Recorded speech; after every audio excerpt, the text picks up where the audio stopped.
ኢትዮጵያን ለ24 ዓመት የገዙትና ለመጀመሪያ ጊዜ ኢትዮጵያን በአፍሪካ ሀገር በፈረንጆች እጅ በባርነት እንዳትወድቅ ያደረጓት ዳግማዊ አጼ ምኒልክ። ሰላም ውድ የኢትዮጵያ ዴሊ ተከታታዮች፣ እናንተን ያዝናናሉ፣ ትምህርት ያስጨብጣሉ ያልናቸውን መረጃዎች ይዘን መተናል። እንደተለመደው ላይክ፣ ሼር እንዲሁም ለቻናሉ አዲስ የሆናችሁ ቻናሉን ሰብስክራይብ በማድረግ ቤተሰብ እንድትሆኑ በአክብሮት ስንጠይቅ ወደ ዕለቱ መሰናዷችን እናልፋለን። ዳግማዊ አጼ ምኒልክ ከአባታቸው ከሸዋ ንጉስ ኃይለ መለኮት ሳህለ ስላሴ ከእናታቸው ወይዘሮ እጅጋየሁ ለማዲያም ቅዳሜ ነሐሴ 12 ቀን 1836 ዓ.ም ደብረ ብርሃን አካባቢ አንጎለላ ከሚባል ስፍራ ተወለዱ። በአንጎለላ መቅደላ ኪዳነ ምሕረትም ቤተክርስቲያን ክርስትና ተነሱ። አያታቸው ንጉስ ሳህለ ስላሴ የልጁን መወለድ ሲሰሙ ምኒልክ ሸዋ በሉት ብለው ስም አወጡ። እሳቸው ምኒልክ በሚል ስም የሚነግስ ንጉስ ኢትዮጵያን ታላቅ ያደርጋት የሚል ትንቢት ስለነበር ምኒልክ የኔ ስም ነው ብለው ነበር። ሆኖም በህልማቸው ከልጁ ጋር አብረው ቆመው ከእሳቸው ጥላ የልጁ ጥላ በልጦ በእግር የረገጡት መሬት ሲለካኩ እሳቸው ከረገጡበት ልጁ ረዝሞ አዩ። ከዚህም በኋላ ምኒልክ የኔ ስም አይደለም የሱ ነው፣ ስሙን ምኒልክ በሉት ብለው አዘዙ ይላል። ምኒልክ እስከ 7 ዓመታቸው ድረስ መንዝ ውስጥ ጠምቄ በሚባል አምባ ከእናታቸው ዘንድ አደሩ። አያታቸው ንጉስ ሳህለ ስላሴ ሲሞቱ የሸዋን አልጋ የምኒልክ አባት ንጉስ ሳህለ መለኮት ሳህለ ስላሴ ወረሱ። አጼ ቴዎድሮስ በጥቅምት ወር በ1848 ዓመተ ምህረት የትግራይና ወሎን አስገብረው አቤቶ ምኒልክን ገና የ12 ዓመት ልጅ ሳሉ የድፍን አማራን የወሎን ጦር አስከትተው የሸዋ ንጉስ ኃይለ መለኮትን ለማስገበር ሸዋ ገቡ። ሁለቱ መሪዎች ጦርነት ለመግጠም ተዘጋጅተው ሲጠባበቁ ንጉስ ሳህለ መለኮት ባደረባቸው ህመም ጥቅምት 30 ቀን አረፉ። በዚህ ምክንያት የሸዋ መኳንንት ህፃኑን ምኒልክን ከጠላት እጅ እንዳይወድቅባቸው ይዘው ሸሹ። ዳሩ ግን አጼ ቴዎድሮስ እንደሚከታተሏቸው ስላወቁ ህዳር 30 ቀን 1848 ዓ.ም የልጅ ምኒልክ ሰራዊትና የአጼ ቴዎድሮስ ሰራዊት በረከት ላይ ገጥሞ የምኒልክ ሹማምንቶችን እነ አንቶ በዛብህና እነ አንቶ አንዳርጋቸውን ሁሉ ተያዙ። ልጅ ምኒልክም የቴዎድሮስ እጅ ገባ። አጼ ቴዎድሮስ ለሳቸው ያልገበሩ ብዙ የሸዋ መኳንንት ስለነበሩ ይወስዱብኛል በሚል ፍርሃት ምኒልክን በሰንሰለት አሳሰሯቸው። ንጉሠ ነገስቱ ግን ምኒልክ በመታሰሩ ሲያለቅስ እንዳደረ ሲሰሙ አዝነው ሰንሰለቱን እንዲፈቱላቸው አዘዙ። በጥር ወር 1849 ዓ.ም መቅደላ ገብተው በቁም ስር ይቀመጡ እንጂ ከቴዎድሮስ ልጅ ከመሻገር አብረው አደጉ። ወዲያው የደጃዝማችነትን ማዕረግ ተሹመው በጥር ወር 1856 ዓ.ም የአጼ ቴዎድሮስ ልጅ ወይዘሮ አልጣሽን አገቡ። በዚህ ሁኔታ እድሜያቸው 22 ዓመት ሲደርስ ለ10 ዓመታት ድረስ ቴዎድሮስ ግቢ ኖሩ። አጼ ቴዎድሮስ ምኒልክን እንደ ልጃቸው ያዩዋቸው እንደነበረና በታላቅ ጥንቃቄም እንዳስተማሯቸው እንደ ኢጣሊያዊ ጉሊልሞ ማሳያ አለቃ ወልደ ማርያምና አለቃ ገብረስላሴ መሳሰሉ መስክረዋል። ምኒልክም ቴዎድሮስን እንደ አባት ይወዷቸው እንደነበር ይገልጻል። በኋላኛው ጊዜ አጼ ቴዎድሮስ መሞታቸውን ሲሰሙ ንጉስ ምኒልክ በጣም ማዘናቸውና የመንግስት ሀዘንን ማወጃቸው ተዘግቧል። ደጃዝማች ምኒልክ በመቅደላ ላይ ከባድ ዝናብ ጥሎ ባደረበት ሰኔ 24 ቀን 1857 ዓ.ም በቆቂት በር ከ20 ተከታዮቻቸውና ከእናታቸው ከወይዘሮ እጅጋየሁ ጋር አምልጠው ወደ አባታቸው ወዳጅ ወደ ወሎ አገዢ ወይዘሮ ወርቂት አመሩ። ሆኖም ወይዘሮ ወርቂት በቴዎድሮስ እጅ ወድቆ የነበረውን ልጃቸውን አመዴ አሊን ሊበንን ማስፈቻ ይሆነኛል በሚል ምኒልክና ተከታዮቹን በእስር ይዘዋቸው ነበር። ወይዘሮ ወርቂት አጼ ቴዎድሮስ ልጃቸውን አስገድድበው ገደል ከተቱት የሚል ወሬ ሲሰሙ ቦሩ ሜዳ ላይ ምኒልክን ተቀብለው የሸዋ ሰው አውራህ መጥቷልና ደስ ይበልህ ተቀበል ብለው አዋጅ አስነግረው አጃቢ አድርገው በመለከትና በእምቢልታ አሳጅበው ከሸዋ ድንበር ድረስ ላኳቸው። ሸዋ ንጉስ ነኝ እያሉ ይገዙት የነበሩት አቶ በዛብህ የምኒልክን ወደ መሃል ሸዋ መግፋት ሲሰሙ ለመውጋት ጋዲሎ ከተባለ ስፍራ ተሰልፈው ሲጠብቁት አንዲት ሴት ማነው ብላችሁ ነው ጋሻው መወልወሉ? ማነው ብላችሁ ነው ጦራችሁ መሽሁሉ? ማነው ብላችሁ ነው ካራችሁ መሳሉ? የጌታችሁ ልጅ ነው ኧረ በስመ አብ በሉ ብላ ገጠመች። ውጊያው ጋዲሎ ላይ ነሐሴ 16 ቀን ተፋፍመው ሳለ ከአቶ በዛብህ ጋር ተሰልፈው የነበሩት የሸዋ መኳንንት በጌታችን በኃይለ መለኮት ልጅ ላይ አንተኩስም ብለው ወደ ምኒልክ ዞሩ። አቶ በዛብህም ሸሽተው አፍቀራ ገቡ። ድሉም የምኒልክ ሆኖ ምስራቁን ገዝተው በድል አድራጊነት አባቶቻቸው ከተማ አንኮበር ገቡ። ንጉስ ምኒልክም በአንኮበር ጥቂት ወራት ከቀመጡ በኋላ ወደ ደብረ ብርሃን ወርደው አዲሱን ከተማቸውን ልቼን እየሰሩ ተቀመጡ። ተቃራኒያቸው አቶ በዛብህን ጋዲሎ ላይ ድል ካደረጉ በኋላ ንጉስ ምኒልክ ታማኝቶ የሸዋ መኳንንትን በሚሰበሰቡበትና በሚያዳብሩበት ጊዜ ትኩረታቸውን አጼ ቴዎድሮስ አሲዘው በመራ ቤቴ አውራጃ በደጃዝማች ወልደ ሚካኤል ስር ያስቀመጧቸውን የነበሩትን አጎታቸውን መርዕድ አዝማችን ኃይለ ሚካኤልን ነፃ ለማውጣት ግንቦት 21 ቀን 1859 ዓ.ም ከልቼ ዘመቱ። ያላንዳች ተኩስም አጎታቸውን ካስለቀቁ በኋላ ወደ ልቼ ተመልሰው መርዕድ አዝማቹን የቡልጋን ግዛት ሰጧቸው። በሚያዝያ 7 ቀን 1860 ዓ.ም አጼ ቴዎድሮስ የእንግሊዝን ጦር መቅደላ ላይ ገጥመው መሞታቸው ሲሰማ ንጉስ ምኒልክ ወሎ ዘምተው ባላባቶቹን አስገብረው ወደ ራይሉ ቆርቆረው ወደ ሸዋ ተመለሱ። በኋላም አንደኛው የወሎ ባላባት መሐመድ አሊ ገቡላቸውና የማን ብለው ወሎን በሙሉ ሰጧቸው። ለመተማመኛም ወይዘሮ ባፈንን ልጅን ወይዘሮ ማናለብሽን ልጅ ዳሩላቸው። የትግራይ ደጃዝማች ካሳ በኋላ አጼ ዮሐንስ ሐምሌ 4 ቀን 1864 ዓ.ም ቴዎድሮስን ተከታይ አጼ ተክለ ጊዮርጊስን ተዋግተው ድል ስላደረጉ ዮሐንስ አራተኛ ተብለው የኢትዮጵያ ንጉሠ ነገሥት ሆኑ። ሚኒሊክና ዮሐንስ ከመጀመሪያው ጀምሮ ለንጉሠ ነገሥትነት ስልጣን ተወዳዳሪዎች ሲሆኑ ጠባያቸው የተለያየና እርስ በርስ የማይተማመኑ ነበሩ። አጼ ዮሐንስ ሟቹ ንጉሠ ነገሥት ቴዎድሮስን ሊወጋ የመጣውን የእንግሊዝ ሰራዊት በመርዳት ከሸኝ እስከ ስንቅ ጋር በግዛታቸው እንዲያልፍ በማድረጋቸው ወሮታውን ከድሉ በኋላ በዘመናዊ መሳሪያ መድፍና ጥይት አበልጽጓቸው ሲሄዱ በጊዜው ከነበሩት መሪዎች ሁሉ የላቀ ኃይል ለማግኘትና ያስከተለውንም የንጉሠ ነገሥትነት ዘውድ እጃቸው ለማስገባት አመቸላቸው። ንጉሥ ሚኒሊክ ደግሞ ጊዜያቸው እስኪደርስ ኃይላቸውን በዘመናዊ መሳሪያዎች እስከሚያዳብሩና ለንጉሠ ነገሥቱ ስልጣን እስኪዘጋጁ ድረስ ግዛታቸውን በደቡብና በምዕራብ አቅጣጫ እያስፋፉ በዘዴ ለንጉሠ ነገሥት ዮሐንስ ታማኝና የበታች መስለው መኖርን ያዙ። በዚሁ መሃል ግንኙነታቸው መካረር የጀመረው አጼ ዮሐንስ የንጉሥ ሚኒሊክን ገባር የበጌ ምድርን ገዢ ራስ ወልደ ማርያምን ለማሳመን ከዘመቱ በኋላ ጎጃምን አሳምነው ወደ ሸዋ ለመምጣት ዘቢጥ ላይ ሲደርሱ ከወደ ኋላ የቱርክ ጦር መጣ የሚል ወሬ ስለሰሙ ወደ ትግራይ ተመለሱ። የማማባ ዋጣውም ሚኒሊክን ከርተው ወደ አጼ ዮሐንስ ሲገቡ ሚኒሊክ ገስግሰው የእጁ ላይ ደርሰውባቸው እጃቸውን ይዘው አስረው ወደ ሸዋ ሰደዷቸው። ሚኒሊክ ወዲያው መርሳቸውን በጎጃም አድርገው በጊህ ምድር ዘመቱና ደብረ ታቦር ላይ ሳሉ አጼ ዮሐንስ መምጣታቸውን ሲሰሙ እንደገና ወደ ጎጃም ተመለሱ። ወዲያውም ወደ ሸዋ ተመለሱ።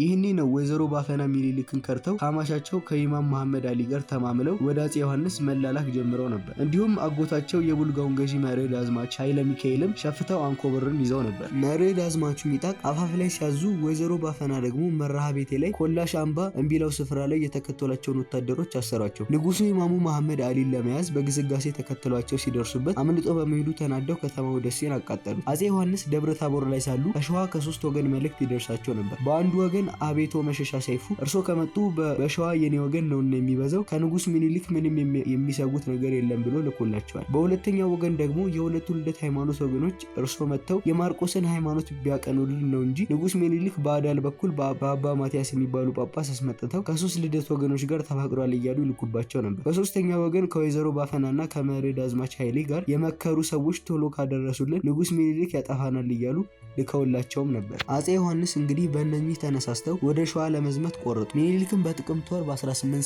ዓመተ ምህረት ላይ ወደ ወሎ ሲሻገሩ መሐመድ አሊ ሸሽተው ወደ አጼ ዮሐንስ ገቡ። የማማባ ዋጣው ግን ከሚኒሊክ ጋር ተታርቀው ስለገቡ የወሎን ግዛት መልሰው ሰጧቸው። ወዲያውም በሚስጥር ወደ አጼ ዮሐንስ መኳንንቶች እየተላከከ የንጉሠ ነገሥቱን አስርግድ ደሩበት። እነኚህም መኳንንት አጼ ዮሐንስን ወክረው በረጅም መንገድ እንዲጓዝ ሲያደርጓቸው ሚኒሊክ ወደ መራቤቴ ወርደው መሸሻ ሰይፉን መዋጋት ጀመሩ። ዳሩ ግን እዚያ ከመሸሻ ሰይፉ ጋር ሲዋጉ ንጉሠ ነገሥቱ ደርሰው አገሬን ያጠፉብኛል በሚል እርቅ ለማድረግ መነኮሳትን ልከውበት እርሱና ወይዘሮ ባፈናን አስታርቀዋቸው ሁለቱም ወደ ድቼ ገቡ። የሁለቱ ነገሥታት አለመግባባት እየተገለጠና እየሰፋ ሲሄድ አንዳንድ መነኮሳት የቤተክርስቲያን ወገን ለምን ይፈሳል በሚል ተነሳስተው ሁለቱን ለማስታረቅ ተነሱ። ሆኖም አጼ ዮሐንስ የእርቅ ወዝ እያሳዩ ወደፊት እየገሰገሱ ያለፉበትን አገር ሁሉ እያጠፉና ግራ ቀኝ እየወረሩ ከብቱን እየማረኩ ስለነበር ንጉስ ሚኒሊክም ተናደው በአንጎለላ ሰራዊታቸውን ሁሉ ሰብስበው ሰልፍና ግባት አሳዩ። ሆኖም ሚኒሊክ እርቅን ይፈልጉ ስለነበር መነኮሳትና ሊቃውንቶች ተሰብስበው ወደ ንጉሠ ነገሥቱ ላኩ። እርቁንም በተመለከተ የነደፈውን ውል ሁለት ነገሮች ብቻ የተመለከተ ሲሆን እነኚህም አንደኛውም ንጉስ ሚኒሊክ ወደ አጼ ዮሐንስ ሄደው ላይገቡና ላያገኙ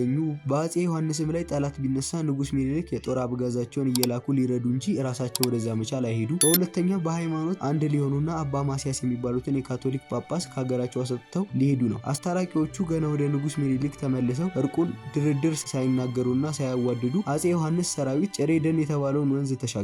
በዚህ ጊዜ የንጉስ ሚኒሊክ ሰራዊት በተለይም የፈረስ ዘበኛው ፈንድቶ ወጥቶ ጦርነት ተጋጠሙና ከሁለቱም ወገን ብዙ ሰው ሞተ። ከዚህም በኋላ አጼ ዮሐንስ ከወንድሜ ከንጉስ ሚኒሊክ ጋር ተታርቄያለሁ፣ እንግዲህ ወዲህ አገር ያጠፋ ከብት የዘረፍክ ወታደር ትቀጣለህ የሚል አዋጅም አስነገሩ። አጼ ዮሐንስ በተለያየ ጊዜ በአንድ በኩል የምስር ግብጽ ሰራዊት በግዛታቸው በምጽዋ በኩል ደርብሾ በሌላ በኩል ደግሞ የእንግሊዝ ድጋፍ የያዙት ኢጣሊያኖች ከአሰብ በቶሎ አልፈው በይቤሉ በሚባለው የባህር ጠረፍ ያዙ። ከነኚህ የውጭ ቀማኞች ጋር ክፉኛ ፍልሚያ ይዘው አንዳንዴ ሲያሸንፉ አንዳንዴም ሲገፏቸው ኖሩ። በ1881 ዓ.ም ደንቢያ ሳሮሃ ላይ ደርብሾቹ ከንጉስ ተክለ ሃይማኖት ጋር ገጥመው አሸንፈው የፈጁትን የኢትዮጵያን የክርስቲያን አመጽ አይተው እጅግ አዘኑ። ከዚያም ወደ መተማ ገሰገሱ።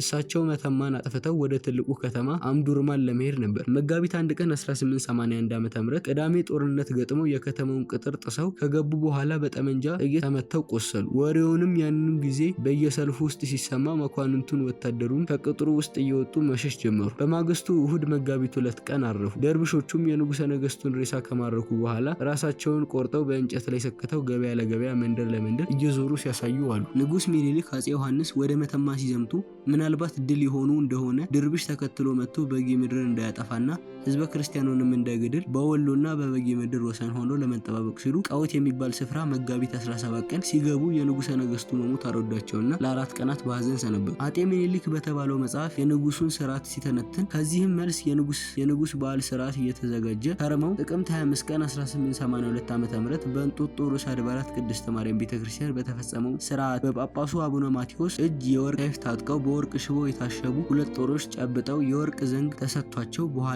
ቅባ መንግስቱን ተቀብተው ሞ አንበሳ ዘእምነገደ ይሁዳ ዳግማዊ ሚኒሊክ ስዩመ እግዚአብሔር ንጉሠ ነገሥት ዘኢትዮጵያ ተብለው የወርቅ ዘውድ ደፍውላል። የቅዳሴውም ስራ ከተፈጸመ በኋላ አፄ ሚኒሊክ በውጭ ሀገር በ5000 ብር የተሰራ ካባቸውን ለብሰው ባለወርቅ ጥላ ተይዞላቸው ዘውዳቸውንም ደፍተው የወርቅ ዘንግ ይዘው የወርቅ ጫማ አድርገው ካህናቱ ከፊትና ከኋላ እያጠኑ በራሳቸውና ከደጃዝማች ታጅበው ከቤተ ክርስቲያኑ ዝቅ አሉ። እጅግ በጣም በዝቶ የተሰበሰበው ህዝብም የዘንባባ ዝንጣፊ እየያዘ ሺህ ዓመት ያንግሶ እያለ ደስታውን በእልልታና በውጋታ ገለጠ። ከቤተ መንግስታቸው ውስጥ ከተዘጋጀው የግብር ማብሊያ ዳስ ገብተው ከተዘጋጀላቸው ዙፋን ላይ ሲቀመጡ 101 ጊዜ መድፍ ተተኮሰ። ከመድፎቹ መተኮስ ጋርም ጠቅላላው ሰራዊት የያዘውን ጠመንጃ በተኮሰ ጊዜ የጭሱ ብዛት እንደ ደመና ሆነ። አቶ ተክለ ጻዲቅ መኩሪያ ስለ እምዬ ሚኒሊክ ዜና ዕረፍት አፄ ሚኒሊክ ዘኢትዮጵያ አንድነት መጽሐፍ ላይ ካሰፈሩት ሀተታ የሚከተለው ይገኙበታል። ንጉሠ ነገሥት በ1900 ዓ.ም የመጀመሪያው በሽታ እየጸናባቸው ሄዶ በመጨረሻ ሰውነታቸው ዝሎ አንደበታቸው ተዘግቶ እንደቆየ በታኅሳስ 3 ቀን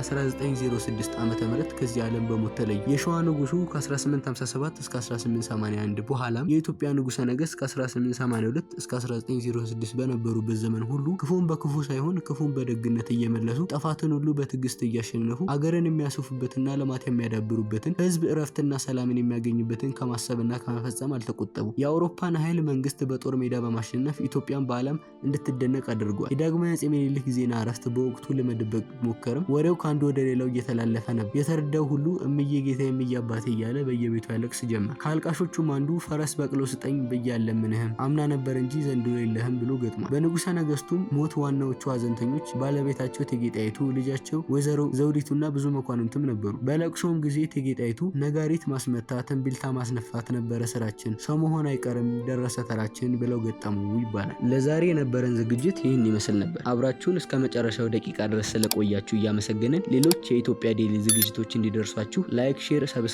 ማድረግ እንዳይረሳ። ፕሮግራሙን ስመራ የነበርኩት እኔ ማቲያስ ታደሰ ነኝ። መልካም ጊዜ